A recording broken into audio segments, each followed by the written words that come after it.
Welcome to our YouTube channel. Don't forget to like, subscribe and share the videos. نحمده ونصلي على رسوله الكريم أما بعد فأعوذ بالله من الشيطان الرجيم بسم الله الرحمن الرحيم رب اشرح لي صدري ويسر لي أمري واحلل عقدة من لساني يفقهوا قولي۔ آج کی گفتگو کا عنوان ہے بچوں کی تربیت میں والدین اور اساتذہ کا کردار۔ سب سے پہلے تو یہ بات سمجھنی چاہیے کہ اسلام بچوں کو بہت اہمیت دیتا ہے۔ بچے اللہ کا عطیہ ہیں۔ اللہ سبحانہ و تعالیٰ جس کو چاہتا ہے لڑکیاں عطا کرتا ہے، جس کو چاہتا ہے لڑکے عطا کرتا ہے، جسے چاہتا ہے لڑکے اور لڑکیاں ملا کر دیتا ہے، اور جسے چاہتا ہے بانجھ بنا دیتا ہے۔ اولاد ایسی نعمت ہے جس کی دعا انبیاء علیہ السلام نے بھی کی۔ قرآن مجید میں حضرت زکریا کے بارے میں آتا ہے ہنالک دعا زکریا ربہ، وہی زکریا علیہ السلام نے اپنے رب سے دعا کی رب ہب لی من لدنک ذریۃ طیبہ انک سمیع الدعاء، اے میرے رب مجھے اپنے پاس سے ایک پاکیزہ اولاد عطا فرما، بے شک تو ہی دعا کو بہت سننے والا ہے۔ اللہ سبحانہ وتعالیٰ بچوں کی پیدائش کو ایک خوشی کی خبر بتاتے ہیں، خوشخبری بتاتے ہیں۔ جب زکریا علیہ السلام کی دعا قبول ہوئی تو اللہ تعالیٰ نے فرمایا یا زکریا انا نبشرک بغلام اسمہ یحییٰ، اے زکریا ہم آپ کو ایسے لڑکے کی خوشخبری دیتے ہیں جس کا نام یحییٰ ہوگا۔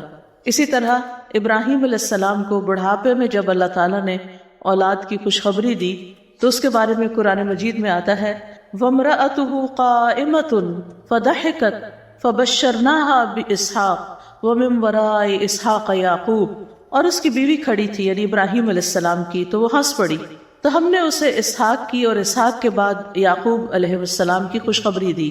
انبیاء علیہ السلام نے اولاد جیسی نعمت پر اللہ تعالیٰ کا شکر ادا کیا۔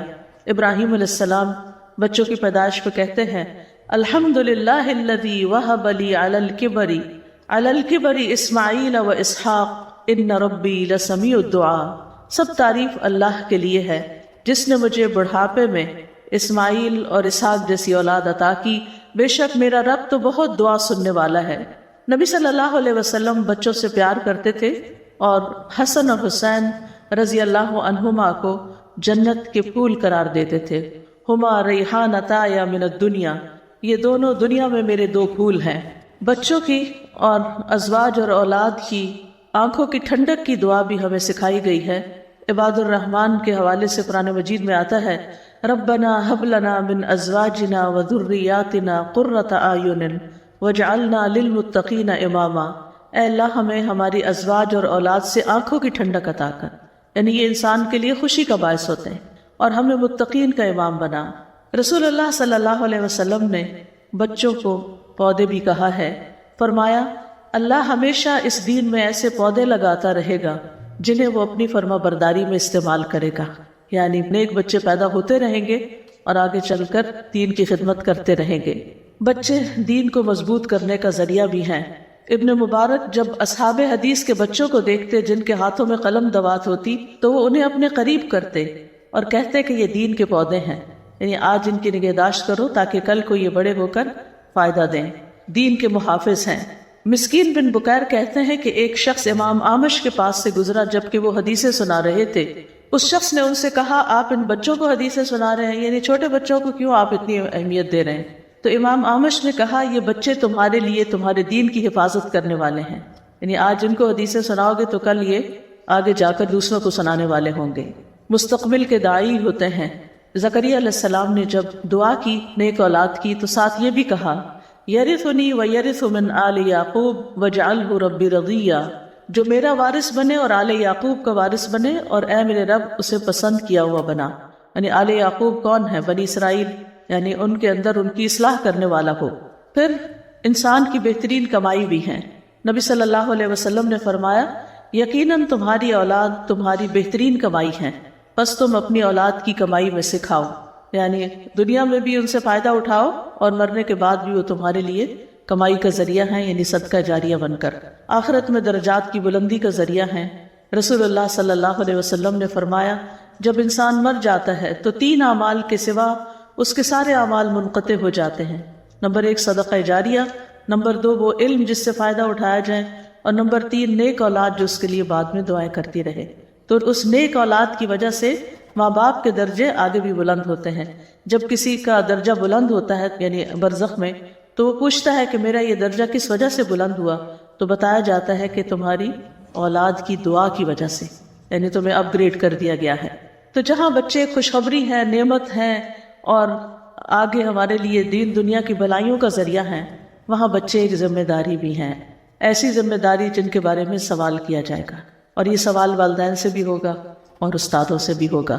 ابن عمر کہتے ہیں نبی صلی اللہ علیہ وسلم نے فرمایا، اللہ تبارک و تعالیٰ جس شخص کو رعیت کا ذمہ دار بناتا ہے، خواہ وہ کم ہو یا زیادہ، تو اللہ تعالیٰ قیامت کے دن اس رعایا کے بارے میں سوال بھی کرے گا کہ اس نے اپنی رعایا کے بارے میں اللہ تعالیٰ کے احکامات کو قائم کیا یا ضائع کیا، یعنی ان کو اللہ کا فرما بردار بنایا، اللہ کی اطاعت پر چلایا یا نہیں. لیکن بچے والدین کے علاوہ استادوں اور باقی معاشرے کی بھی ذمہ داری ہوتے ہیں. رسول اللہ صلی اللہ علیہ وسلم نے فرمایا، میں ہر مومن کے لیے اس کی اپنی ذات سے بھی زیادہ قریب ہوں، پس جو شخص قرض یا چھوٹی اولاد چھوڑ کر جائے تو ان کی پرورش میری ذمہ ہے. یعنی حکومت وقت کی ذمہ داری بھی بنتی ہے کہ وہ بچوں کی صحیح تربیت اور تعلیم کا انتظام کرے. پھر اسی طرح اگر کوئی نسلوں کی حفاظت نہ کرے تو اس کی مذمت بھی کی گئی ہے. قرآن مجید میں آتا ہے وَيُهْلِكَ الْحَرْثَ وَالنَّسْلَ وَاللَّهُ لَا يُحِبُّ الْفَسَادَ، یعنی جو نسل اور حرث کھیتی میں فساد کرے تو اللہ تعالیٰ ایسے مفسد کو پسند نہیں کرتا. بچوں کے حقوق ضائع کرنے والوں کے لیے وعید بھی ہے. رسول اللہ صلی اللہ علیہ وسلم نے فرمایا، کوئی ایسا بندہ جسے اللہ کسی رعایا کا نگران بناتا ہے، اور بچے جو ہیں وہ ہماری رعایا ہیں، یعنی کہ کلکم راعٍ وکلکم مسئول عن رعیتہ. اسی حدیث میں آگے جا کے آتا ہے والمرأة راعیۃ فی بیت زوجہا ومسئولۃ عنہا، کہ عورت اپنے شوہر کے گھر میں نگران ہے اور اس سے اس کے بارے میں سوال کیا جائے گا. تو گھر میں ظاہر ہے کہ بچے ہوتے ہیں تو بچوں کی ایک طرح سے نگرانی اس کی ذمہ داری ہے. فرمایا کہ اگر کوئی نگران اس حال میں مرتا ہے کہ وہ اپنی رعیت سے دھوکہ کرنے والا ہے تو اللہ اس میں جنت حرام کر دیتا ہے. یعنی ان کے انٹرسٹ اور ان کے حقوق کی صحیح حفاظت کرنا بھی لازم ہے، چاہے والدین ہوں یا استاد ہوں. اب یہ ہے کہ وہ اپنی ذمہ داری کس طرح پوری کریں. تو اس سلسلے میں یہ یاد رکھنا چاہیے کہ بچے فطرت پر ہوتے ہیں، وہ بڑوں سے سیکھتے ہیں. یعنی ان کو سکھانے کے لیے، ان کی تربیت کرنے کے لیے ہمیں ان کے سامنے رول ماڈل بننا ہوگا. جو باتیں ہم ان میں چاہتے ہیں کہ وہ کریں، وہ کر کے دکھانی ہوں گی. یعنی بچے اگر ایسے ناپسندیدہ کام کرتے ہیں جو والدین کو ناخوش کرتے ہیں تو والدین فوراً ان کو ڈانٹنا شروع کر دیتے ہیں یا ناراض ہونا شروع کر دیتے ہیں. لیکن والدین کو یہ سوچنا چاہیے کہ انہوں نے یہ چیزیں سیکھی کہاں سے ہیں، یہ باتیں کہاں سے آئی ہیں. تو ظاہر ہے کہ جب چھوٹے ہوتے ہیں بچے خاص طور پر، تو وہ جو کچھ سیکھتے ہیں گھر سے ہی سیکھتے ہیں. ان کا جو مخصوص رویہ ہوتا ہے وہ ان کے ماحول کا نتیجہ ہوتا ہے. جو کچھ وہ محسوس کرتے ہیں، جو وہ دیکھتے ہیں، جو وہ سنتے ہیں، جو وہ کرتے ہوئے اپنے آس پاس پاتے ہیں. تو بچوں کی فطرت کا انحصار ان کے بڑوں پر ہے کہ ہر بچے کو اللہ تعالیٰ تو مسلمان ہی پیدا کرتا ہے، لیکن والدین اس کو یہودی یا عیسائی یا مشرک بنا دیتے ہیں. تو والدین اور استادوں کی ذمہ داری بنتی ہے کہ بچوں کے ذہن میں صحیح طور پر توحید کا عقیدہ جو ہے وہ راسخ کریں، جس کی مثال ہم حضرت ابراہیم علیہ السلام، حضرت اسحاق علیہ السلام، حضرت یعقوب علیہ السلام کے اندر دیکھتے ہیں کہ انہوں نے آخر دم تک اس چیز کی کوشش کی جس کی گواہی یوسف علیہ السلام کی وہ اسپیچ دیتی ہے جو انہوں نے جیل خانے میں ان دو لوگوں کے سامنے کی جو ان سے خواب کی تعبیر پوچھنے کے لیے آئے تھے کہ واتبعت ملۃ آبائی ابراہیم واسحاق ویعقوب وما کان لنا ان نشرک باللہ. ہمارے لیے یہ درست نہیں کہ ہم اللہ کے ساتھ کسی کو شریک ٹھہرائیں. تو بڑے جو ہیں وہ بچوں کے لیے ایک رول ماڈل ہوتے ہیں.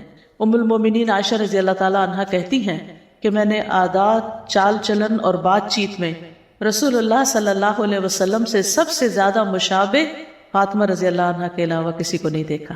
تو ظاہر ہے کہ حضرت فاطمہ نے یہ سب کچھ کہاں سے سیکھا؟ اپنے گھر میں سیکھا، اپنے والد سے سیکھا. یعنی کس کس چیز میں؟ عادات میں، چال چلن میں اور بات چیت میں. اسی لیے وہ جنت کی عورتوں کی سردار ہوں گی، اپنے اس اخلاق اور ان طور طریقوں کی وجہ سے جن کی جھلک ان کے کردار کے اندر پائی جاتی ہے جو انہوں نے رسول اللہ صلی اللہ علیہ وسلم سے سیکھے تھے. جب بھی فاطمہ رضی اللہ تعالیٰ عنہا آپ کے پاس آتی، آپ ان کی طرف کھڑے ہو جاتے، ان کا ہاتھ پکڑتے، انہیں بوسہ دیتے، انہیں اپنی جگہ پر بٹھا لیتے. اور جب آپ ان کے ہاں جاتے تو وہ اٹھ کر آپ کی طرف بڑھتی، آپ کا ہاتھ پکڑتی، بوسہ دیتی اور آپ کو اپنی جگہ پر بٹھا دیتی. یہ تعلق ہے ایک باپ اور بیٹی کا، کتنا خوبصورت تعلق اور کیا کچھ سکھانے کو ہے اس میں. یعنی نبی صلی اللہ علیہ وسلم امت کے لیے تو شفیق تھے ہی، لیکن کس طرح اپنی اولاد کے لیے بھی شفیق تھے، اور شادی کے بعد بھی کتنی محبت کے ساتھ ان سے پیش آتے ہیں، اور حضرت فاطمہ بھی جواباً کتنی زیادہ محبت ان سے کرتی ہیں۔ آج اکثر ماں باپ اس بات پہ پریشان ہوتے ہیں کہ ہمارے بچے منہ توڑ جواب دیتے ہیں، ہماری عزت نہیں کرتے، ہماری بات نہیں مانتے، بات نہیں سنتے، نماز نہیں پڑھتے، یعنی کسی بھی شخص کے پاس بیٹھ جاؤ تو اگر وہ بچوں والا ہے تو سب سے بڑا اس کی زندگی کا مسئلہ اس کے بچے ہی بنے ہوتے ہیں اور ان کی بدتمیزیاں اور بےہودگیاں۔ لیکن سوچنے کی بات یہ کہ انہوں نے یہ سب کچھ کہاں سے سیکھ لیا، یعنی کیوں وہ ایسے ہو رہے ہیں، اس میں ہماری طرف سے کیا کمی ہوئی۔ میں سمجھتی ہوں کہ اس وقت صرف والدین اور اسکول کی تربیت ہی کام نہیں کرتی، بلکہ اس سے آگے بچوں کو دنیا کا بہت زیادہ ایکسپوجر ہو گیا ہے، اور بہت سی چیزیں وہ اسکرین سے سیکھ رہے ہوتے ہیں، اور اس سے بہت سی خرابیاں ان کے اندر آتی ہیں، اور ماحول سے سیکھتے ہیں، کیونکہ بچے ایک حد تک ہی گھروں میں رہتے ہیں، اس کے بعد اسکول کالجز وغیرہ میں چلے جاتے ہیں جہاں اپنے آس پاس کے بچوں سے بہت کچھ سیکھ رہے ہوتے ہیں۔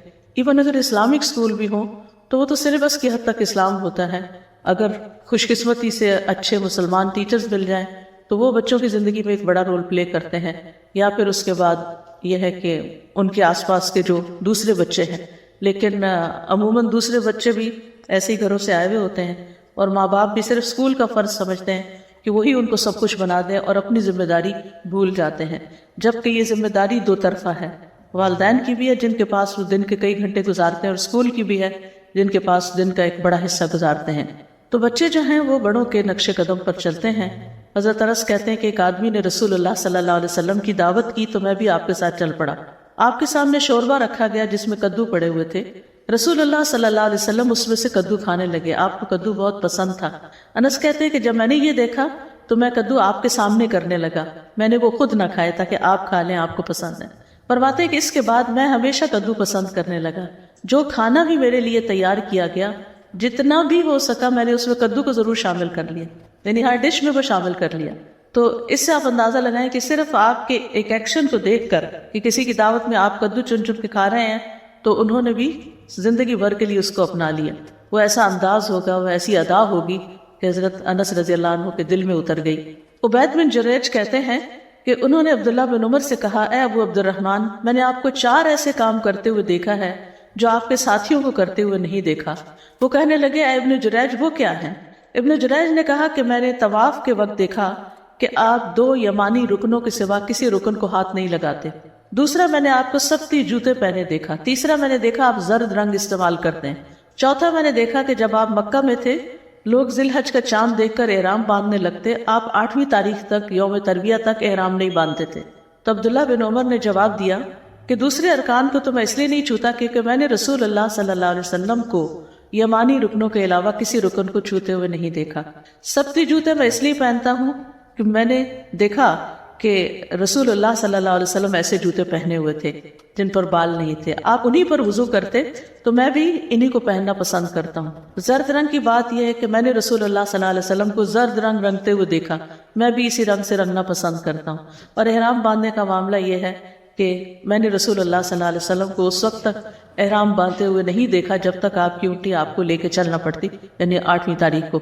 تو اب آپ دیکھیں کہ چاروں چیزوں میں وہ کیا بتاتے ہیں کہ میں کیوں کرتا ہوں، کیونکہ میں نے رسول اللہ صلی اللہ علیہ وسلم کو کرتے ہوئے دیکھا ہے۔ ٹھیک ہے، آپ کا اتباع اور آپ کی سنت کو فالو کرنا دین کا ایک حصہ ہے، لیکن اس سے آپ اندازہ لگائیں کہ بہت سی چیزیں صحابہ نے صرف دیکھ کے سیکھی ہیں، آپ نے فرمایا نہیں، وہ صرف نوٹ کرتے تھے، دیکھتے رہتے تھے کہ کیا ہو رہا ہے، اور جو دیکھتے تھے وہی کرنے لگتے تھے۔ آج بچے کیوں نہیں کرتے؟ کیونکہ ہم بڑے نہیں کرتے۔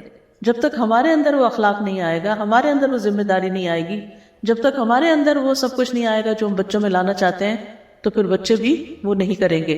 تو بچوں کی تربیت کے لیے سب سے پہلا نقطہ جو ہے یا سب سے پہلا اصول جو ہے وہ ہے عملی نمونہ بننا، عمل کر کے دکھائیں، جو کروانا ہے وہ کر کے دکھائیں۔ جس چیز کی آپ کی زندگی میں امپورٹنس ہوگی، جس چیز سے آپ محبت کرتے ہوں گے، جو آپ کی چاہت ہوگی، وہ خود بخود بچوں میں ٹرانسفر ہوتی جائے گی، الا ماشاء اللہ۔ تو والدین اور معلم سب سے پہلے خود دین پر کاربند ہوں۔ حضرت عائشہ کہتی ہیں جب سے میں نے ہوش سنبھالا میں نے یہی دیکھا کہ میرے والدین دین اسلام قبول کر چکے تھے، یعنی میں نے ان کو اسلام پر ہی پایا۔ بچوں کو اگر ہم نیک بنانا چاہتے ہیں تو خود نیک بنیں، اور جب والدین نیک ہوں گے تو اللہ سبحانہ وتعالیٰ ان کی اولاد میں خیر ڈال دے گا۔ بعض اوقات ہم پریشان ہوتے ہیں بچپن میں، جب وہ چھوٹے ہوتے ہیں ہمارے ہاتھوں میں ہوتے ہیں، ہم ان کی ہر لحاظ سے اچھی تربیت کرنے کی کوشش کرتے ہیں. جب بڑے ہوتے ہیں بڑا ایکسپوجر ملتا ہے، باہر نکلتے ہیں تو اپنی مرضیاں کرنے لگتے ہیں. لیکن اس میں بھی انسان کو تسلی رکھنی چاہیے کہ اللہ سبحانہ وتعالیٰ ضرور ان کو پلٹائے گا، کیونکہ اللہ تعالیٰ ان بچوں کی حفاظت کرتا ہے دین کی کہ جن کے والدین صالح ہوتے ہیں. جیسے سورۃ الکہف میں ہمیں پتہ چلتا ہے کہ حضرت خضر نے ان بچوں کی دیوار بنا دی تھی جن کی بستی والوں نے انہیں کھانا بھی نہیں کھلایا تھا. کس لیے بنائی تھی؟ موسیٰ علیہ السلام کے پوچھنے پر انہوں نے بتایا کان ابوہما صالحا فاراد ربک ان یبلغا اشدہما ویستخرجا کنزہما، کہ ان کے والد نیک تھے، باپ نیک تھا، تو تیرا رب چاہتا تھا کہ اس سے خزانے محفوظ رہے اور بڑے ہو کر یہ اس کو استعمال کر سکیں. تو بہت سے ماں باپ اس بات پہ بھی غمگین رہتے ہیں اگر ہمیں کچھ ہو گیا تو ہمارے بچوں کا کیا ہوگا. آپ اللہ کے ساتھ مخلص ہو جائیں، آپ کے بچوں کو اللہ سنبھال لے گا. کل ہی مجھے اپنی ایک کزن کے پاس جانے کا اتفاق ہوا. اس کا ینگ بیٹا میڈیکل کالج میں پڑھتا تھا، رات کو سویا صبح اٹھا نہیں، تو بہت بڑا حادثہ تھا. میں کل تعزیت کے لیے گئی تھی اس کے پاس. یہ میری کزن جو ہے مجھ سے عمر میں کوئی 10-15 سال بلکہ زیادہ، شاید 20-22 سال چھوٹی ہوں گی. تو یہ چھوٹی سی بچی تھی، تو میری خالہ کو کینسر ہو گیا تو میں ان کو اپنے پاس لے آئی تھی، اور میرے گھر میں میرا خیال 1-2 سال رہی ہوگی. میں نے اسکول میں داخل کروایا اور پھر میں PhD کے لیے گئی تو واپس بھیج دیا اس کو. تو وہ ایک بالکل جیسے ماں بیٹی کا تعلق ہوتا ہے، کچھ اس طرح کا بھی تعلق. تو یہ بہت ینگ تھی، یعنی کہ بہت چھوٹی عمر کی تھیں جب ان کی والدہ فوت ہو گئی تھی، اور 5 بچوں کو چھوڑ کے، اور ایک چھوٹا تو بالکل گود والا بچہ تھا. تو کل ڈیٹیل سے میں نے سب کے حالات پوچھے. ماشاءاللہ سب کے سب ویل اسٹیبلشڈ اور اپنی پاؤں پہ کھڑے ہیں اور اپنی بہترین زندگی گزار رہے ہیں. تو اس وقت جب خالہ میری بہت ینگ تھی جب ان کو کینسر ہوا تھا، تو وہ بھی کچھ پریشان ہوتی تھی، اور ہم سب بھی فکر کرتے تھے کہ ان بچوں کا کیا بنے گا، یہ کیسے پلیں گے، بڑے ہو کر ان کے رشتے کیسے ہوں گے، کیونکہ ماں ہی دیکھتی ہے نا سب کچھ. یعنی اب ہم یہ سمجھتے ہیں کہ ہم ٹھیکیدار ہیں اور ہم ہی سب کچھ کرنے والے ہیں. لیکن یہ ہے کہ اگر ہم اللہ پہ بھروسہ کر لیں اور اپنے اعمال کو درست کر لیں تو اللہ سبحانہ وتعالیٰ ہمارے بچوں کی بھی ٹیک کیئر کر لے گا. وہ ان کا والی و وارث ہے، ہم سے زیادہ وہ ان کا مالک ہے، ہم تو ٹیمپریریلی ان کو دیے گئے ہیں. تو یہ ایک حقیقت ہے، اور یہ سورۃ کہف کی آیت یہ بہت بڑا سبق ہمیں سکھاتی ہے. وَكَانَ أَبُوهُمَا صَالِحًا. تو عبداللہ بن مسعود جب رات میں نوافل ادا کرتے تو اپنے سامنے چھوٹے بچے کو سویا ہوا دیکھ کر کہتے تھے من اجلک یا بنیا، تیری خاطر ہے میرے بیٹے، یہ تیری خاطر میں یہ نوافل ادا کر رہا ہوں، یعنی تیرے روشن مستقبل کے لیے. اور روتے ہوئے اللہ سبحانہ وتعالیٰ کے فرمان کو دہرایا کرتے تھے وَكَانَ أَبُوهُمَا صَالِحًا، کہ اللہ میں یعنی صالح بننے کی کوشش کر رہا ہوں تاکہ ان بچوں کی صحیح تربیت ہو سکے. پھر اسی طرح یہ ہے کہ قول و فعل میں تضاد نہ ہو، ہم ان کو کہیں کچھ اور خود کچھ اور کریں، تو یہ کنٹرڈکشن بھی ان کی تربیت میں خلل ڈالتی ہے. پھر اسی طرح یہ ہے کہ خود عمل کر کے دکھانا چاہیے، اور اگر ہم چاہتے ہیں کہ بچوں کا اخلاق اچھا ہو تو اپنے اخلاق کو سب سے پہلے بہتر بنانے کی ضرورت ہے. ابو عبداللہ الجدلی کہتے ہیں میں نے عائشہ رضی اللہ عنہا سے کہا کہ رسول اللہ صلی اللہ علیہ وسلم کا اپنے گھر والوں کے ساتھ کیسا اخلاق تھا؟ انہوں نے کہا وہ تمام لوگوں میں سب سے زیادہ اچھے اخلاق والے. یہ ایک بیوی کی گواہی ہے جو خود بھی عمر میں بہت ینگ تھی. کوئی بےہودہ کام یا فحش گفتگو کرنے والے یا بازاروں میں شور مچانے والے نہیں تھے. وہ برائی کا بدلہ برائی سے نہیں دیتے تھے بلکہ معاف کر دیتے اور درگزر کر جاتے تھے. یہ تھا آپ صلی اللہ علیہ وسلم کا اخلاق جس کی گواہی گھر والوں نے دی. آج ذرا ہم اپنے گھر والوں سے پوچھیں کہ وہ ہمارے اخلاق کی کیا گواہی دیتے ہیں، وہ کیا کہتے ہیں کہ ہم کتنے با اخلاق ہیں، اور خصوصاً اپنے ہی بچے وہ ہمیں کیا گریڈ دیں گے، کتنے مارکس دیں گے. پھر اسی طرح یہ ہے کہ انس بن مالک کہتے ہیں، یہ بھی تو بچے ہی تھے 10 سال کے جب ان کو نبی صلی اللہ علیہ وسلم کی خدمت میں لایا گیا. وہ کہتے ہیں کہ نبی صلی اللہ علیہ وسلم گالی گلوچ کرنے والے نہیں تھے، نہ ہی فحش گوئی کرنے والے، نہ کبھی لعنت کرنے والے. جب کبھی ہم میں سے کسی سے ناراض ہوتے تو صرف اتنا فرماتے کہ اس کو کیا ہو گیا ہے، اس کی پیشانی خاک آلود ہو. اور پیشانی خاک آلود ہونے کا مطلب یہ ہے کہ اور زیادہ نماز پڑھے، اللہ کی عبادت کرے، کہ ماتھا زمین پہ مٹی پہ تبھی لگتا ہے جب انسان سجدہ کرتا ہے. پھر آپ تندخو اور سخت مزاج نہیں تھے. قرآن پاک نے اس بات کی گواہی دی ہے فَبِمَا رَحْمَةٍ مِّنَ اللَّهِ لِنْتَ لَهُمْ، اللہ کی رحمت کی وجہ سے آپ ان کے لیے نرم دل ہیں. لَوْ كُنْتَ فَظًّا غَلِيظَ الْقَلْبِ لَانفَضُّوا مِنْ حَوْلِكَ، اگر آپ بدخلق اور سخت دل ہوتے تو یہ آپ کے آس پاس سے بکھر جاتے. تو اس لیے بہت ضروری ہے کہ بچوں کے ساتھ سختی نہ کی جائے اور ڈسپلن کے نام پر تندخو رویے اختیار نہ کیے جائیں، بلکہ ان کے لیے آسانی پیدا کی جائے. نبی صلی اللہ علیہ وسلم نے فرمایا بے شک اللہ نے مجھے مشکلات میں ڈالنے والا اور سختی کرنے والا بنا کے نہیں بھیجا، بلکہ مجھے آسانی کرنے والا اور معلم بنا کر بھیجا ہے۔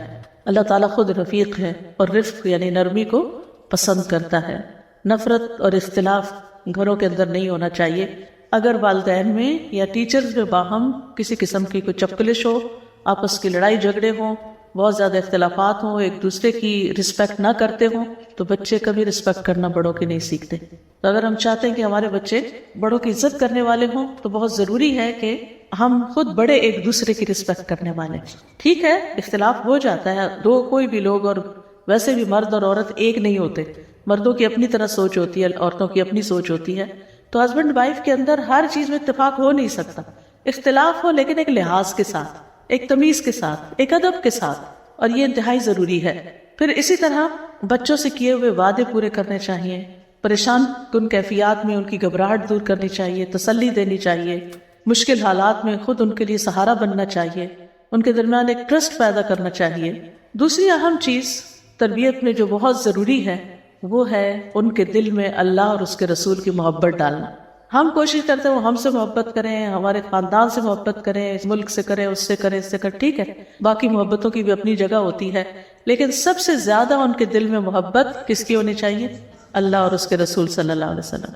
تب وہ اللہ کی اطاعت کرے، تب وہ رسول صلی اللہ علیہ وسلم کی اطاعت کرے، تب وہ ان کو بڑا مقام دے گے۔ لیکن اگر ہم ہر وقت اپنے سے ہی ڈراتے رہیں اور اپنا ہی لالچ دلاتے رہے تو پھر بات نہیں بنے گی۔ یہ لازم ہے کہ ان کے دل میں یہ خیال ڈالیں کہ اللہ دیکھ رہا ہے، کیونکہ اگر اب یہ کہیں کہ تمہارے ابا کو بتاؤں گی، اس کو بتاؤں گی، یوں پٹائی کروں گی، یہ تربیت کی باتیں نہیں ہیں۔ تو صرف رولز یا اصولز یا ڈسپلن کے نام پہ سختی کرنا جو ہے یہ درست نہیں۔ عبداللہ بن عباس رضی اللہ عنہما سے مروی ہے کہ ایک دن میں رسول اللہ صلی اللہ علیہ وسلم کے پیچھے سوار تھا تو آپ نے فرمایا اے لڑکے میں تجھے چند کلمات سکھا رہا ہوں، اللہ کے احکام کی حفاظت کرو، اللہ تمہاری حفاظت کرے گا۔ اور یہ اس وقت بالکل بچے تھے ابھی عبداللہ بن عباس، اور کتنی بڑی بڑی باتیں سکھا دی آپ نے۔ اللہ کے احکام کی حفاظت کرو، تم اسے اپنے سامنے پاؤ گے، جب مانگو اللہ سے مانگو۔ یہ بچوں کو سکھانے کی چیز ہے، جب مانگو، کچھ بھی چاہیے اللہ سے مانگو، جب مدد چاہو اللہ سے چاہو۔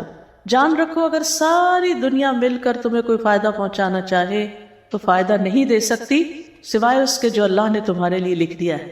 قلم اٹھا لیے گئے اور صحیفے خشک ہو گئے۔ اور اسی طرح اگر ساری دنیا مل کے تمہیں کوئی نقصان پہنچانا چاہے تو کوئی نقصان نہیں دے سکتی۔ کتنا بہادر اور جری بنا دیا کہ کوئی تمہیں کچھ نقصان نہیں دے سکتا۔ اللہ کی حفاظت تمہارے ساتھ ہونی چاہیے۔ پھر اللہ ہی کا ڈر پیدا کرنا، جیسے لقمان کی نصیحت اپنے بیٹے کے لیے قرآن مجید میں اس کا ذکر آتا ہے، یا بنی ان تک مثقال حبۃ من خردل فتکن فی صخرۃ او فی السماوات او فی الارض یأت بها اللہ ان اللہ لطیف خبیر۔ اے میرے چھوٹے بیٹے، بے شک اگر کوئی چیز رائی کے دانے کے وزن کی کیوں نہ ہو، کسی چٹان میں ہو یا آسمانوں میں ہو یا زمین میں، تو اسے اللہ لے آئے گا۔ بے شک اللہ بڑا باریک بین، پوری خبر رکھنے والا ہے۔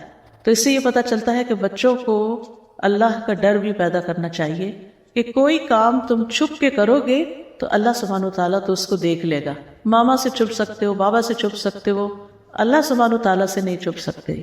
تو بچوں کو اپنا ڈر نہیں، اللہ کا ڈر سکھائیں۔ پھر اسی طرح بچوں کو دینی احکام کی پابندی کروائیں، 7 سال کی عمر میں نماز شروع کروا دیں۔ پھر اسی طرح چھوٹی چھوٹی سنتیں بھی ان کو سکھائیں، دعائیں سکھائیں، اور الحمدللہ اب اس کا بہت ٹرینڈ بھی ہو گیا ہے، والدین بچوں کو یہ چیزیں سکھاتے ہیں۔ تیسری چیز جو تربیت کے لیے بڑی ضروری ہے وہ ہے پیار اور محبت اور شفقت والا رویہ۔ جو چیز محبت سے سکھائی جا سکتی ہے وہ نفرت سے نہیں سکھائی جا سکتی۔ انس بن مالک کہتے ہیں کہ میں نے رسول اللہ صلی اللہ علیہ وسلم سے بڑھ کر کسی کو شفقت کرنے والا نہیں پایا، سب سے زیادہ شفیق اور مہربان تھے آپ۔ پھر اسی طرح بچوں کے ساتھ رحم کا سلوک، لیس منا من لم یرحم صغیرنا ولم یوقر کبیرنا، وہ ہم میں سے نہیں جس نے ہمارے چھوٹے پر شفقت نہیں کی، اس کے ساتھ مہربانی نہیں کی، اور جس نے ہمارے بڑوں کی عزت نہیں کی۔ پھر ان کے ساتھ محبت کرنا۔ حضرت عائشہ رضی اللہ تعالی عنہا جو تھی، ان کے اپنے بچے تو نہیں تھے لیکن اپنے شاگردوں کے ساتھ بہت محبت سے پیش آتی تھی۔ مسروق ان کے شاگرد جو تھے وہ ہمیشہ ان کی مجلس میں حاضر رہتے تھے، تو وہ ان کو اپنا بیٹا کہتی تھی، اور ان کو کہتی تھی اے مسروق تم میری اولاد میں سے ہو، تم میرے ان بچوں میں سے ہو جو مجھے بہت محبوب ہیں۔ اور مسروق بھی حضرت عائشہ سے بہت محبت کرتے تھے، جیسے ایک استاد کے ساتھ محبت ہوتی ہے، تو وہ اسی وجہ سے مسروق جو تھے وہ ابو عائشہ کہلاتے تھے، یعنی عائشہ والے. ابو کا مطلب باپ ہی نہیں ہوتا، والا بھی ہوتا ہے. پھر یہ ہے کہ بچوں کو اچھے ناموں سے یاد کرنا چاہیے. طنزیہ باتیں اور ڈانٹ ڈپٹ اور نام بگاڑ کے بات کرنا، یہ عام طور پہ بہت ٹرینڈ ہے کہ بعض اوقات ٹیڑھے میڑھے نام بنا دیے جاتے ہیں جن کا کوئی مطلب نہیں ہوتا یا غلط مطلب نکلتا ہے. تو ایسے پیار کے ناموں سے بلانا چاہیے کہ جس سے بچوں کو پیار محسوس ہو، نہ کہ ایک طنز محسوس ہو. پھر یہ کہ بول کر بھی بچوں سے محبت کا اظہار کرنا چاہیے. جو بھی آپ کی زبان ہے، انگریزی ہے، اردو ہے، پشتو ہے، جو بھی، لیکن محبت کے الفاظ ادا کریں. نبی صلی اللہ علیہ وسلم نے حضرت حسن کے لیے فرمایا اللہم انی احبہ فاحبہ واحبب من یحبہ، کہ اے اللہ میں اس سے محبت کرتا ہوں، تو بھی اس سے محبت کر، اور اس سے بھی محبت کر جو حسن سے محبت کرتا ہے. یعنی آپ کے نواسے تھے حضرت حسن. تو آپ دیکھیے کہ ہم نے کبھی اپنے بچوں کو ایسی دعا دی یا کبھی ان سے اظہار کیا کہ مجھے تم سے محبت ہے، بلکہ ہم تو کہتے ہیں اگر محبت کا اظہار کیا تو ان کا تو رو بھی نہیں رہے گا پھر ہمارا، اور تربیت ٹھیک نہیں ہوگی، بگڑ جائیں گے، سپوائل ہو جائیں گے. بہت عام ہے یہ بات، بچوں کو سپوائل نہیں کرنا چاہیے. محبت کرنے سے بچے سپوائل نہیں ہوتے، بچے سپوائل ہوتے ہیں ان کی ہر جائز ناجائز فرمائش پوری کر کے. وہ ہم بعض اوقات یہ ہے کہ بچوں کو ٹائم نہیں دیتے تو ان کو کھلونوں پہ کھلونے خرید کے دیتے رہتے ہیں، یا اور اسی طرح کی ان کی فرمائشیں پوری کرتے رہتے ہیں. تو یاد رکھیے کہ جو والدین بچوں کو پیار نہ کریں ان کی مذمت بھی کی گئی ہے. اقرا بن حابس التمیمی جو تھے ان کے 10 بچے تھے. تو ایک دفعہ نبی صلی اللہ علیہ وسلم کے پاس حضرت حسن آئے، آپ نے ان کو پیار کیا تو کہنے لگے کہ میرے 10 بچے، میں نے تو کبھی کسی کو پیار نہیں کیا. تو آپ نے فرمایا جو رحم نہیں کرتا اس پر رحم نہیں کیا جاتا. پھر اسی طرح حضرت عائشہ کہتی ہیں کہ کچھ دیہاتی لوگ رسول اللہ صلی اللہ علیہ وسلم کی خدمت میں آئے اور کہنے لگے کہ کیا آپ اپنے بچوں کو چومتے ہیں؟ آپ نے فرمایا ہاں. تو وہ کہنے لگے اللہ کی قسم ہم تو اپنے بچوں کو نہیں چومتے. تو رسول اللہ صلی اللہ علیہ وسلم نے فرمایا میں کیا کروں اگر اللہ نے تمہارے اندر سے رحم اٹھا لیا ہے. پھر اسی طرح بچوں کو توجہ بھی دینی چاہیے. نبی صلی اللہ علیہ وسلم خطبے کے دوران بھی بعض اوقات خطبہ روک کر ان کو توجہ دیا کرتے تھے. بچوں کے ساتھ روک کی بجائے نرمی کا رویہ اختیار کرنا چاہیے، یعنی ان کے ساتھ کمیونیکیٹ کرنا چاہیے، بات کرنی چاہیے، آرام سے بیٹھ کے سمجھانا چاہیے، نہ کہ صرف ایک روب کے نام پر ہر وقت ان کو دھمکا کے رکھنا یا ان کے ساتھ ایسا معاملہ کرنا کہ وہ خوف زدہ ہی رہیں. پھر اسی طرح بچوں کی دلچسپی کی چیزوں میں دلچسپی لینی چاہیے. بعض اوقات ہم بڑے ہو جاتے ہیں تو پھر ہم بڑی بڑی باتیں کرنے کی عادی ہو جاتے ہیں اور بچوں سے ہمیں کوئی انٹرسٹ نہیں ہوتا. بچوں میں انٹرسٹ لینا چاہیے، ان کے کھلونوں میں انٹرسٹ لینا چاہیے، ان کے پیٹس میں انٹرسٹ لینا چاہیے. ان کی اگر کوئی خاص گیم ہے تو اس سے متعلق کچھ معلومات لے کے اس میں انٹرسٹ شو کرنا چاہیے تاکہ وہ کنفائڈ کریں اور ہمارے ساتھ اپنی باتیں شیئر کریں، اور جو ان کے دل میں ہے وہ ہمیں بتائیں تاکہ ہم ان کی صحیح ڈائریکشن بھی انہیں دے سکیں. ہم دیکھتے ہیں کہ نبی صلی اللہ علیہ وسلم کی جب حضرت عائشہ سے شادی تو عمر کی چھوٹی تھی تو وہ گڑیوں سے کھیلتی تھی، تو شادی کے بعد وہ گڑیا ساتھ لے آئی اور وہ اپنے گھر میں کھیلا کرتی تھی. نبی صلی اللہ علیہ وسلم جب گھر میں آتے تو وہ اپنی سہیلیوں کے ساتھ کھیل رہی ہوتی تھی، سہیلیاں ادھر ادھر چھپ جاتی تھی تو آپ حضرت عائشہ کی سہیلیوں کو ایک ایک کو ڈھونڈ کے بھیجتے کہ وہ عائشہ رضی اللہ تعالیٰ عنہا کے ساتھ کھیلیں. یعنی کس طرح وہ آپ کے شوق کا خیال رکھا کرتے تھے.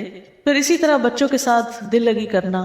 نبی صلی اللہ علیہ وسلم صحابہ کے ساتھ اسٹریٹ میں جا رہے تھے کہ آگے سے حضرت حسین نظر آئے تو آپ صلی اللہ علیہ وسلم نے اپنے ہاتھ پھیلا دیے اور ان کو پکڑنے لگے. جدھر جاتے آپ ان کو پکڑ کے ان کو پیار کر کے پھر آپ نے چھوڑ دیا اور اپنا راستہ لیا.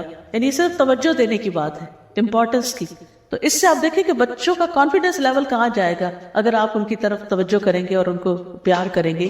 پھر اسی طرح یہ ہے کہ بچوں کو بہلانا، اگر چوٹ لگ گئی ہے یا کسی بات پہ ناراض ہو گئے ہیں تو ان کو منا بھی لینا چاہیے. ہم بعض اوقات پھینک دیتے ہیں اچھا خود ہی مان جائیں گے، نہیں، ان کا بھی دل چاہتا ہے کہ ان کے ساتھ کوئی لاڈ کرے اور ان کو کوئی امپورٹنس دے، ان کو کوئی پوچھے. حضرت عائشہ کہتی ہیں کہ ایک دن رسول اللہ صلی اللہ علیہ وسلم نے مجھے حکم دیا کہ میں اسامہ بن زید کا منہ دھو دوں جب وہ بچے ہی تھے. تو میں نے کہا میرے تو بچے نہیں اور میں نہیں جانتی بچوں کو کیسے دھوتے ہیں. وہ کہتی ہیں کہ میں نے انہیں پکڑا اور دھو دیا لیکن صحیح نہیں دھلا.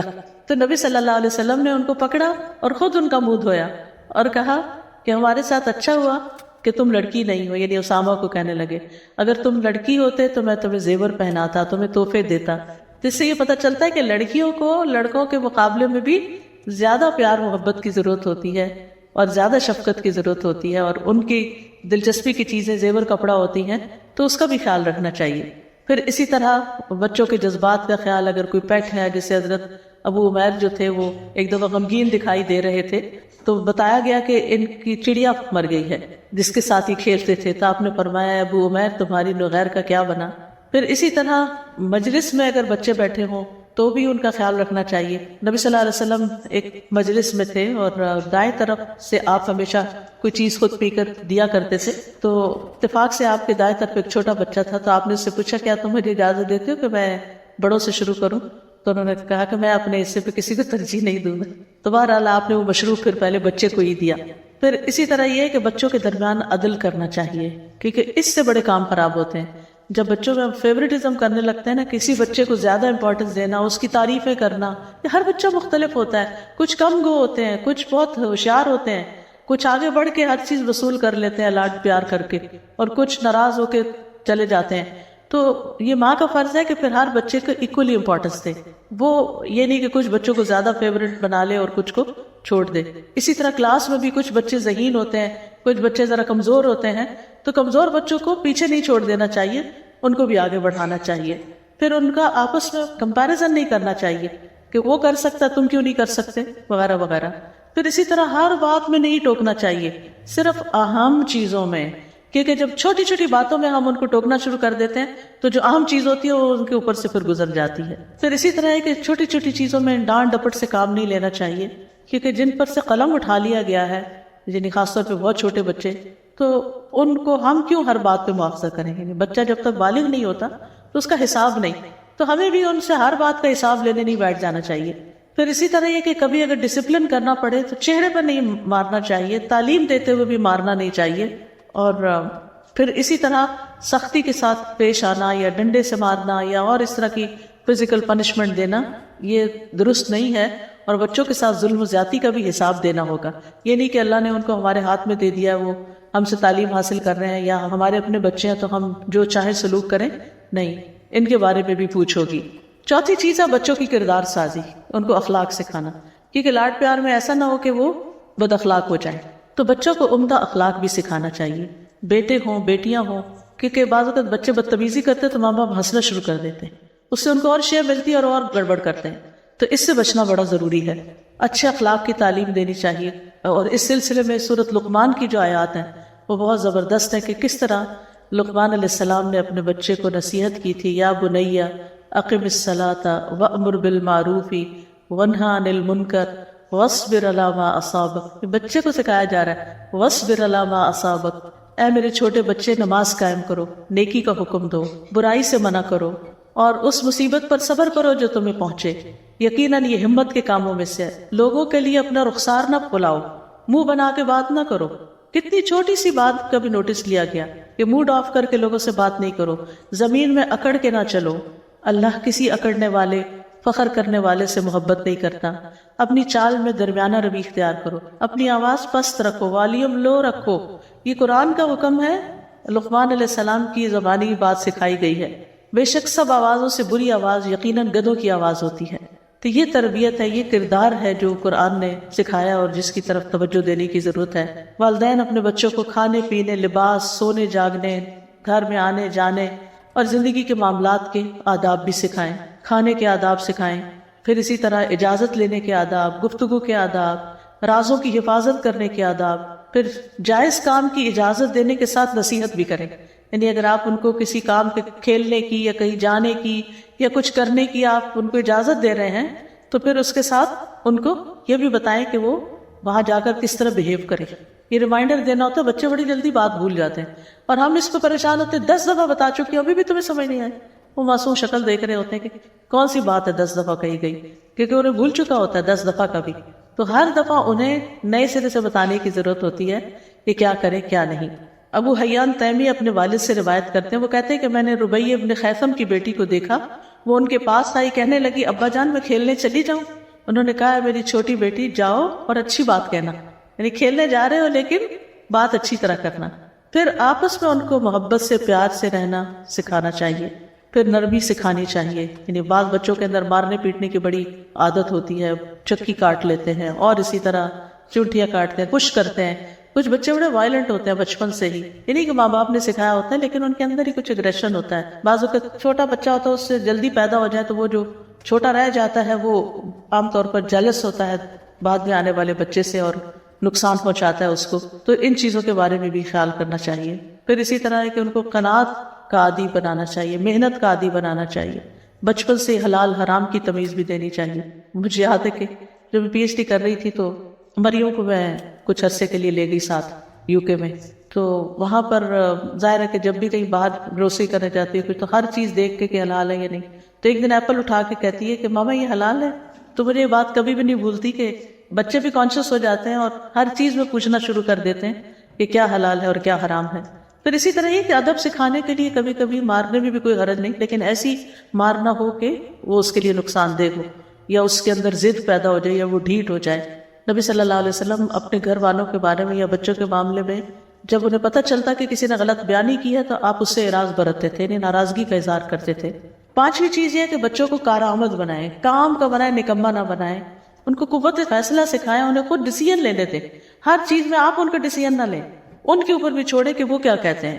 اور تعریف بھی کریں لیکن سچی تعریف، جھوٹی تعریفیں نہ کریں. کیونکہ بعض اوقات چھوٹا سا بچہ کام کرتا ہے اتنی وہ مبالغہ آرائی شروع کر دیتے ہیں کہ وہ اس سے آگے کی سوچ بھی نہیں سکتا. تو اس سے بھی پرہیز کرنا چاہیے. مجھے اچھی طرح یاد ہے کہ میں شاید کلاس 6 تھی یا 7 تھی تو میں نے کلاس میں ٹاپ کیا. تو گھر آ کے میں نے بتایا میرا یہ رزلٹ آیا ہے. میرے والد نے شاید وہ میرا رزلٹ کارڈ لیا تو کہا اس میں اس سبجیکٹ میں اتنے نمبر کیوں نہیں، یا کوئی اس طرح کی بات کی. تو میں نے کہا کہ میں اتنی پھولی ہوئی آئی تھی اور انہوں نے ساری غبارے میں سے ہوا نکال دی کہ یہ تو کوئی بڑی بات ہے. جب میری پی ایچ ڈی کا رزلٹ جس دن آیا تو میں نے سب سے پہلے اپنے والد کو فون کیا تو کہنے لگے کہ تمہارے حج کی جو خوشی ہوئی ہے وہ اتنی پی ایچ ڈی کی نہیں ہے. تو میرے نزدیک حج کرنا تو چند دن کی بات تھی لیکن پی ایچ ڈی میں 4 سال لگے تھے. لیکن انہوں نے اس وقت ایک پرائرٹی سیٹ کر دی کہ جو اللہ کی اطاعت میں کام ہوتا ہے، عبادت والا کام، وہ زیادہ اچھا ہے. یہ بھی اچھا ہے لیکن وہ زیادہ اچھا ہے، مجھے اس کی خوشی زیادہ ہے. تو یہ چھوٹی چھوٹی باتیں زندگی میں پھر انسان کو بھولتی نہیں، اور یہ چیزیں انسان کی ڈائریکشن سیٹ کرتی ہیں کہ والدین جس چیز کو پرائرٹی دیتے ہیں پھر بچوں کے اندر وہ چیز آنے لگتی ہے. نبی صلی اللہ علیہ وسلم کا طریقہ یہ تھا کہ جب کسی بچے سے کچھ سکھانا ہوتا تو اس کی تعریف بھی ساتھ کرتے. آپ نے عبداللہ بن عمر سے کہا بڑا ہی اچھا آدمی ہے، کاش رات میں نماز بھی پڑھتا. بس اتنی بات کی تو اس کے بعد وہ ہمیشہ رات کو نماز پڑھا کرتے تھے. پھر اسی طرح بچوں کے اندر اگر کوئی اچھی عادتیں ہیں تو ان کا ذکر بھی کرنا چاہیے. بیٹا تمہاری یہ عادت بہت اچھی ہے کہ تم کام کرنے کے بعد چیزیں سمیٹ دیتے ہو مثلا، تو اس کے بعد وہ کبھی چھوڑے گا نہیں کیونکہ اس کو پتہ چل گیا کہ ایک اچھا کام ہے. ورنہ بچوں کو تو تمیز نہیں ہوتی اچھا کیا ہے کیا نہیں. جب آپ تعریف کرتے ہیں یا اپریشیٹ کرتے ہیں تو پھر ہی ان کو پتہ چلتا ہے کہ انہوں نے جو کیا ہے وہ اچھا ہے. نبی صلی اللہ علیہ وسلم نے اشج عبد القیس سے کہا تھا کہ تم میں 2 خصلتیں ایسی ہیں جن سے اللہ محبت کرتا ہے، بردباری اور باوقار ہونا. پھر اسی طرح بچوں سے پیار محبت سے کام کروانا چاہیے، ان کے منفی رویے کو حکمت سے مثبت میں تبدیل کرنا چاہیے.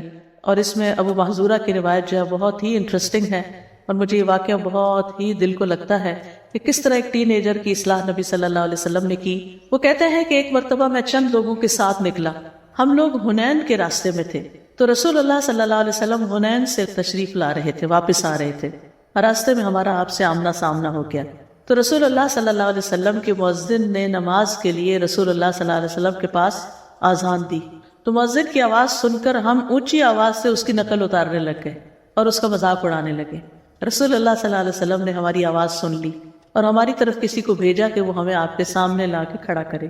تو رسول اللہ صلی اللہ علیہ وسلم نے فرمایا تم میں سے کس کی آواز میں نے سنی جو سب سے اونچی تھی؟ تو لوگوں نے میری طرف اشارہ کر دیا، ابو محذورہ کی طرف، اور وہ سچے ہی تھے. آپ صلی اللہ علیہ وسلم نے سب کو بھیج دیا اور مجھے روک لی. آپ نے فرمایا کھڑے رہو اور نماز کے لیے اذان دو. میں کھڑا ہوا لیکن اس وقت میری نظروں میں رسول اللہ صلی اللہ علیہ وسلم اور ان کا دیا ہوا حکم سب سے زیادہ ناپسندیدہ تھا. میں رسول اللہ صلی اللہ علیہ وسلم کے سامنے کھڑا ہوا، آپ نے مجھے خود آذان کے کلمات سکھائے. جب میں آذان دے کر فارغ ہوا تو آپ نے مجھے بلایا اور ایک تھیلی عطا فرمائی جس میں کچھ چاندی تھی. پھر ابو معذورہ کی پیشانی پر اپنا ہاتھ رکھ کر 2 مرتبہ چہرے پہ پھیرا، پھر ان کے جگر پہ پھیرا، حتیٰ کہ رسول اللہ صلی اللہ علیہ وسلم کا ہاتھ ابو معذورہ کی ناف تک پہنچا، یعنی چہرے سے سارے اگلے حصے تک. پھر رسول اللہ صلی اللہ علیہ وسلم نے ان کو دعا دی کہ اللہ تمہیں برکت دے. میں نے عرض کیا یا رسول اللہ صلی اللہ علیہ وسلم مجھے مکہ کا مؤذن مقرر کر دیں. تو آپ نے فرمایا میں تمہیں اس کا حکم دیتا ہوں. اسی وقت ان کے دل سے رسول اللہ صلی اللہ علیہ وسلم کی نفرت دور ہو گئی اور اس کی جگہ رسول اللہ صلی اللہ علیہ وسلم کی محبت پیدا ہو گئی. یہ ہے اصلاح کا طریقہ. یعنی آپ نے بلا کے سزا نہیں دی، بے عزتی نہیں کی، ان کے ماں باپ کو نہیں بلا لیا کہ کیا تمیز سکھائی ہے بچوں کو، کس طرح ڈیل کیا، جیسے کوئی بات ہی نہ ہوئی ہو. کیونکہ آپ دیکھنا چاہتے تھے کہ سب سے زیادہ جو شرارتی ہوئی سب سے زیادہ باصلاحیت ہے، تو اس سے اذان دلوائی اور پھر اس کو مکہ کا مؤذن مقرر کر دیا. یعنی کتنی بڑی حکمت کی بات ہے. اور پھر انعام بھی دیا اور پھر دعا بھی دی، پھر ان پہ ہاتھ بھی پھیرا. یہ کتنی شفقت اور کتنی محبت تھی. کیا ہم بھی ٹین ایجرز کے ساتھ اسی طرح پیش آتے ہیں جن کے اندر روڈنس ہوتی ہے یا کبھی بدتمیزی بد اخلاقی بھی برتتے ہیں؟ تو بہت زیادہ صبر کی ضرورت ہوتی ہے ماں باپ کو کہ وہ بچوں کی صلاحیت کو دیکھ کر، ان کی ایسی حرکتوں کو دیکھ کر بھی ان کے ساتھ صبر سے کام لے کر ان کو آگے بڑھائیں. کس طرح زید بن ارقم کو آپ نے یہودیوں کا طرز تحریر سکھایا اور انہوں نے 17 دن کے اندر یا 15 دن کے اندر سب کچھ سیکھ لیا. پھر آپ صلی اللہ علیہ وسلم ٹین ایجرز کو ذمہ داریاں بھی دے کے بھیجتے تھے. اسامہ بن زید جو تھے ان کو لشکر کا امیر بنا کر بھیجا. پھر آپ بچوں کو دعائیں بھی دیتے تھے. ہمیں بھی اپنے بچوں کے لیے خوب خوب دعائیں کرنی چاہیے، اپنے شاگردوں کے لیے دعائیں کرنی چاہیے، ان کے ساتھ شفقت کرنی چاہیے. ابن عباس کہتے ہیں کہ رسول اللہ صلی اللہ علیہ وسلم نے ایک مرتبہ اپنا ہاتھ میرے کندھے پر رکھا اور فرمایا اللہم فقہہ فی الدین وعلمہ التأویل. اللہ اسے دین کی سمجھ عطا کر اور اس کو کتاب کی تعویل یعنی تفسیر کا علم عطا کر. اور وہ واقعی ان کی دعا قبول ہوئی اور وہ مفسر قرآن بنے. بچوں کو آپ کے پاس باقاعدہ لایا جاتا تھا اور آپ ان کے لیے برکت کی دعا دیتے تھے. حضرت انس رضی اللہ عنہ کو نبی صلی اللہ علیہ وسلم نے جو برکت کی دعا دی کہ مال میں اور اولاد میں اور رزق میں برکت ہو، تو ان کا باغ جو تھا سال میں 2 بار پھل لایا کرتا تھا. اور یعنی کہ 100 سے زیادہ بچے انہوں نے خود اپنی زندگی میں بچے اور بچوں کے بچے دیکھے تھے، اور ان کی زندگی بھی بہت لمبی ہوئی تھی. تو یہ رسول اللہ صلی اللہ علیہ وسلم کی دعا کا نتیجہ تھا. تو کوشش، صبر اور دعا یہ ہتھیار ہیں بچوں کی تربیت کے، چاہے استاد ہوں یا والدین ہوں. اگر چھوٹے بچے ہیں تو آپ ان کو دعائیں، ان کا ترجمہ سکھاتے ہوئے توحید سکھا سکتے ہیں. اس کے علاوہ ان کو کہانیاں سنائے پیغمبروں کی، کیونکہ ہر پیغمبر توحید ہی کے لیے بھیجا گیا تھا، ایک اللہ کی عبادت کے لیے. اور پھر کس طرح ان کی قوم جو تھی وہ نہیں مانی تو ان کے ساتھ کیا ہوئی. پیغمبروں کے قصے جو ہیں بہترین تربیت کرتے ہیں. پھر صحابہ کے قصے جو ہیں. یاد رکھیے جب تک ماں باپ اپنا رول نہیں پلے کریں گے بچوں کی تربیت نہیں ہو سکتی. یعنی استاد بھی کرے گا لیکن سب سے اہم ذمہ داری خود ماں باپ ہی کی ہوتی ہے. اتنی مصروفیت کے باوجود میں ہر اس چیز پہ گئی جس پہ میرا بیٹا گیا، کہ وہ اس نے فیس بک بنائی، میں نے بھی بنا لی، کیونکہ میں نے اس کو دیکھنا تھا یہ کر کے آ رہا ہے. وہ انسٹاگرام پہ گیا، میں نے انسٹاگرام بنا لی، میں نے اسی سے بنا، میں نے کہا مجھے بنا کے دو، اور پھر سیکھا بھی. بلکہ اسکول کے بچوں نے انسٹاگرام پہ کچھ کیا تو میں نے ان کو فالو شروع کر دیا. اگلے دن میں نے دیکھا کہ انہوں نے میرے نام پہ سرکل لگا کے اس کو پوسٹ کیا ہوگا، کیونکہ بچوں کے اندر ٹیلنٹ بھی بہت ہوتا ہے اور ان کو خوشی بھی ہوتی ہے کہ یعنی ماں باپ جو ہیں وہ ہماری سرگرمیوں سے واقف ہیں. تو یہ ہے کہ کبھی یہ ظاہر نہ کرے کہ مجھے نہیں آتا، آپ یہ کہیں کہ میں نے سیکھنا ہے، مجھے بھی چاہیے، اور خوشی سے پھر دکھاتے ہیں اور شیئر بھی پھر کرتے ہیں. کیونکہ ان کے نزدیک تو کارنامہ یہی ہے، یہ چند چیزیں جو کر کے وہ سمجھتے ہیں کہ ہم نے بہت کچھ کر لیا.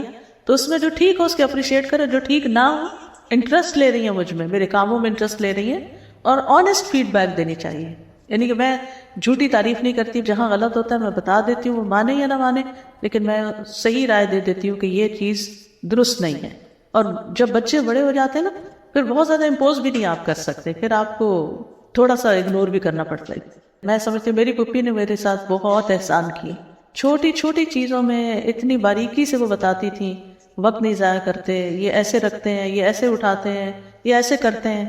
میں سمجھتی ہوں کہ ان کا میری زندگی میں بہت بڑا حصہ ہے. وہ میں بہت چھوٹی تھی، بیوہ ہو کر ہمارے ہی گھر میں رہی ساری زندگی، تو الحمدللہ انہوں نے سکھایا بھی. ہمارے لیے تو بہت بڑی نعمت تھی، کیونکہ امی مصروف ہوتی تھی، اتنا وقت ان کے پاس نہیں ہوتا تھا. امی نے بھی سکھایا، لیکن یہ کہ ان کا بہت بڑا رول ہے. تو اس لیے اگر کسی کو جوائنٹ فیملی میں رہنا اس کا موقع ہو تو وہ یہ نہ سوچے کہ یہ ان کے بچوں کے لیے ٹھیک نہیں. ہم سب کچھ خود ہی نہیں سکھا سکتے بچوں کو. دین کو پیش خوبصورت طریقے سے کریں جس سے وہ ان کو ریسٹرکشن نہ لگے، بلکہ ان کو ایک گائیڈنس لگے، ان کو ایک رحمت لگے. یہ اب آپ لوگوں کو سیکھنا پڑے گا کہ کیسے، کس موقع پر اور کیا چیز ان کو دیں. کیونکہ ہم جب دنیا کی کوئی چیز ان سے کروانا چاہتے ہیں تو آسانیاں پیدا کرتے ہیں، اور جب دین کی کروانا چاہتے ہیں تو روب سے، ڈانٹ ڈپٹ کے، یا مشکل سے، یا جلدی میں. اب جیسے مثال کے طور پر صبح اٹھانا ہی ہوتا ہے نا نماز کے لیے، تو ہم کیسے اٹھاتے ہیں؟ ڈانٹ کے، جلدی سے اٹھ جاؤ، جلدی سے ناشتہ کرو، جلدی سے کپڑے بدلو، جلدی اسکول جاؤ، جلدی سے ہوم ورک کر لو. تو اب یہ ہے کہ اس طرح کے پھر رویے ان کو پٹ آف کر دیتے ہیں. تو جب دین کی بات بھی کریں تو ان کو اتنا شوق دلائیں. مجھے یاد ہے کسی نے بتایا تھا کہ میں نے اپنے بچے کو جب جنت کی ساری باتیں سنائی کہ اگر اچھے کام کریں گے تو جنت میں جائیں گے, جنت ایسی ایسی, تو اس نے کہا کہ چلیں جنت میں چلتے ہیں. تو اس نے کہا اس کے لیے مرنا پڑے گا, تو ہم کب مریں گے؟ تو یہ ہے کہ اب مرنے والی بات کا بھی بچے کو شوق لگ گیا کہ جنت میں جانے کے لیے. تو بات یہ ہے کہ ڈیپینڈ کرتا ہے نا کہ ہم کس طرح, تو اس آرٹ کو بھی سیکھیں کہ دین پیش کیسے کرنا ہے. ٹھیک ہے انشاءاللہ. جنرلی بچوں کو سکھایا جائے کہ ہر بات پہ ہرٹ نہیں ہوتے, یعنی اس چیز کو بھی کم کرنے کی ضرورت ہے. انہوں نے زندگی میں بہت کچھ آگے جا کے دیکھنا ہے. جب وہ بہت پروٹیکٹیو پالتے ہیں نا بچوں کو, ہائی میرے بچے کو یہ کچھ نہ کہہ دے, اس نے کیوں کہہ دیا, اور جاہل ماں کی طرح غریب میں لڑنا شروع کر دیتی ہیں کہ میرے بچے کو تم نے کیوں کچھ کہا. تو یہ طریقہ ٹھیک نہیں ہوتا. بچے اگر کسی کی شکایت بھی لے کر آئے تو ان کو بتانا چاہیے کہ بی اسٹرانگ. یہ کیا بات ہے, تو کوئی بات ہی نہیں, پھر کیا ہوا؟ کیونکہ جب ہم انہیں کہتے ہیں نا اچھا میں خبر لیتی ہوں جس نے تمہیں کچھ کہا, تو پھر وہ بچے بھی سمجھتے ہیں کہ شاید ہماری ہر بات ہی درست ہے. تو ان کو سہنا سکھائیں, باتیں سہنا, مار سہنا, اعتراض سہنا, تنقید سہنا.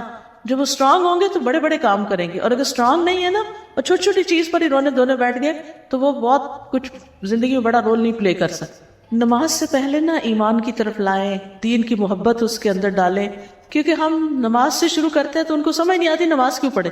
ٹھیک ہے نا, تو اللہ کی محبت پہلے ڈالیں, پھر وہ اللہ کے آگے جھکیں. جزاکم اللہ خیرا. سبحانک اللہم و بحمدک, اشہد ان لا الہ الا انت, استغفرک و اتوب الیک. السلام علیکم و رحمۃ اللہ وبرکاتہ.